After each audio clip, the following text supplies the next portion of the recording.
Министерството за дигитална трансформација во изминатиот период поднело вкупно 15 кривични пријави за злоупотреби, а активно работи на процесуирање и откривање на злоупотреби.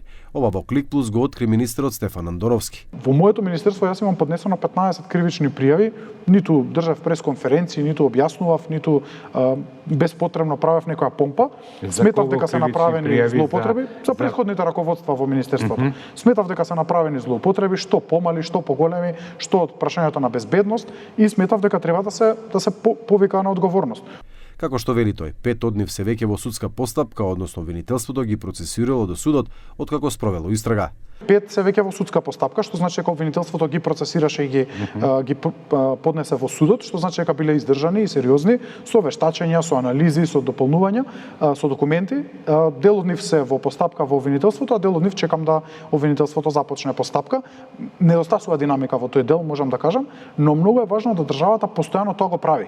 Не откривајќи за какви злоупотреби точно станува збор, Андоновски вели дека методологијата на работа е системска и без политички притисоци, не само во неговото министерство, туку и во останатите случаи. Не снимавме апсења, не го затвараме СДСМ седиштето, не правиме притисок на да ги апсиме најблиските соработници на Венко Филипче само затоа што се политички активни.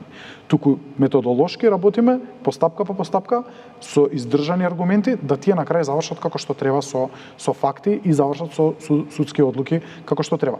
Тој се осврна и на скандалот со ИПАРД фондовите, зашто вели дека паузите во ИПАРД фондовите се резултат на внимателна анализа на Министерството за финансии и владата за евентуални злоупотреби, а не блокади, со цел процесот да продолжи со сигурност и транспарентност.